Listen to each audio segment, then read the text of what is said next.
Pessoal, nesse vídeo aqui hoje, eu não vou fazer uma entrevista, mas eu vou contar uma história. E sempre que a gente tiver alguma história legal, eu vou intercalar no meio das entrevistas, porque eu acho que elas também são importantes para o conhecimento da nossa profissão, para o conhecimento em geral. Essa história especificamente... e é por isso que eu recomendo sempre que vocês se inscrevam no canal e ativem lá as notificações, porque às vezes de surpresa, quando tiver uma boa história, eu vou trazer para vocês. Essa história especificamente aconteceu há 31 anos, um pouquinho mais de 31 anos atrás, e muita gente acha até que foi uma lenda urbana, né? Um presidente da República foi e bloqueou todas as contas bancárias de toda a população. E isso foi verdade. Muita gente pensa que é uma lenda. Não é uma lenda, é verdade, aconteceu mesmo. Muita gente já ouviu falar disso, os mais jovens, possivelmente os pais, os avós, contavam esse episódio, que até nem parece verdade, mas é totalmente verdade. E eu vou contar a versão nossa, a versão dos advogados em relação a esse caso específico. Aguarde que eu vou colocar aqui as apresentações para a gente conhecer melhor essa notícia, essa história, tá bom? Gente, os fatos principais já são conhecidos. No dia 16 de março de 1990, o primeiro presidente eleito pelo voto popular após um período de regime militar, para surpresa da população, decidiu bloquear todas as contas bancárias, aplicações e inclusive a caderneta de poupança. Por isso que esse episódio ficou conhecido como o confisco da poupança. Essa história está muito bem contada pelo Elias Viger no canal Eu Quero Investir. Veja o card que estou colocando aí em cima. E vale a pena assistir, pois ele explica os motivos, as decisões do governo e as consequências de tudo isso. Bem, vocês podem imaginar a repercussão disso.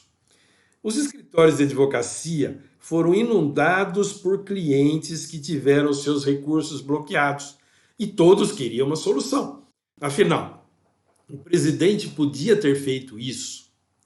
Havia as questões urgentes, títulos a pagar, folhas de pagamento de empregados, impostos, tudo vencendo, e não havia dinheiro para isso.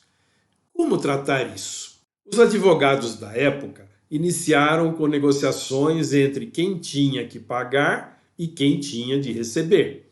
Em pouco tempo, essas questões foram se ajeitando e, de alguma forma, os negócios foram sendo retomados, principalmente entre as empresas. Mas a questão principal, o dinheiro bloqueado, ainda não tinha uma solução. Como fazer? Ingressar com a ação judicial? Quanto tempo isso demoraria? Qual seria o resultado de uma ação desse tipo? Os advogados se viram numa situação nova, uma violação sem precedentes dos direitos dos cidadãos, e isso exigiria uma reação coordenada, pois se pingasse um processo aqui e outro ali, não havia a convicção de que o resultado fosse satisfatório. Mas em pouco tempo começaram a pipocar ações contra o governo. No início, algumas. E todos os advogados do Brasil ficaram de olho nos resultados. Uma ação em São Paulo, outras no Rio de Janeiro, algumas em Brasília, e o que se esperava aconteceu. Os juízes concediam a liberação das contas diante dos argumentos dos advogados. Parecia animador. Quais seriam os melhores argumentos?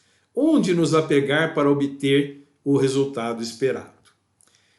Vamos ver as ações, as decisões, que não havia aquela facilidade que nós temos hoje da internet. Tivemos que buscar nos diários oficiais o teor das sentenças, conversamos muito com os colegas, tudo isso para conseguir o objetivo principal. Os argumentos mais utilizados era a questão da violação do direito fundamental da propriedade. Afinal, o que houve foi um verdadeiro confisco disfarçado de empréstimo compulsório.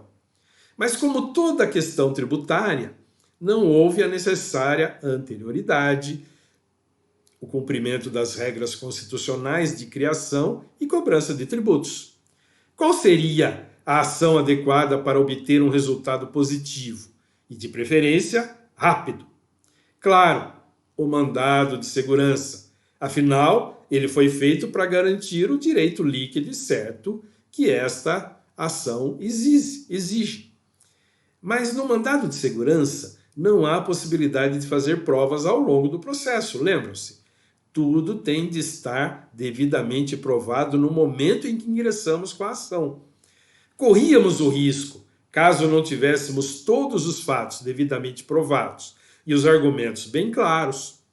Mas ainda assim, a maioria dos advogados optou por esta via e passamos a redigir nossas ações, muitas ainda impressas nas velhas e boas máquinas de escrever.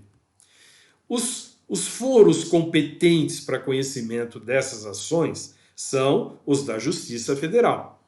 Mas naquela época, poucos eram os fóruns em todo o país. Em São Paulo, apenas o Fórum da Avenida Paulista e em Santos, em razão da fronteira marítima. E também não havia processo eletrônico, apesar de já existir computadores nos tribunais, porém ainda como sistemas de organização e sem internet, que ainda não existia ou era muito limitada naquela época. Os processos tinham que ser distribuídos pessoalmente, em papel, com todos os documentos, guia de custas pagas, um calhamaço que seria levado aos fóruns e que dependeriam do trabalho físico de autuação, registro e conclusão para a decisão. Filas intermináveis nos fóruns para ingressar com as ações. Milhões delas. Foram literalmente milhões de ações distribuídas ao longo de um curto período de tempo, 2 ou 3 meses, que foram valentemente destrinchadas pelos servidores e juízes federais. Nem dá para imaginar a correria e o trabalho que todos tiveram, dentro e fora dos prédios da Justiça Federal, para dar conta de tanta demanda. E o resultado? Bem, quase todos que ingressaram com as ações tiveram seu dinheiro devolvido. A Justiça Federal teve um papel extremamente importante na manutenção da ordem constitucional e os juízes e juízas federais deram conta do recado. E isso também causou uma expansão do número de fóruns federais pelo interior do país. Os advogados tiveram um papel fundamental nas ações individuais de controle de constitucionalidade e conseguiram reverter a medida extrema do governo. Mesmo que as medidas fossem necessárias para aquele momento econômico do país, ficou claro que ainda assim não poderia qualquer medida violar os direitos fundamentais previstos na jovem Constituição Federal. Mesmo com pouco tempo de existência, quase 2 anos, a Constituição serviu de base para o restabelecimento da ordem jurídica. Foi um fato marcante na história econômica do país e também na história judicial. Vocês podem ter visto, foi um fato marcante na história recente do país. Afinal de contas, foi uma coisa que traumatizou muita gente, né? Mas vocês viram também que a profissão, os advogados e as advogadas do Brasil fizeram o seu trabalho, se uniram, fizeram os estudos necessários, tivemos ajudas dos juízes que compreenderam os nossos argumentos e para vocês verem que é uma profissão que pode mudar os rumos da história para o bem, ok? Espero que vocês tenham gostado desse vídeo e não esqueçam, é claro, de dar o seu joinha, o seu like, tá bom? Até o próximo vídeo.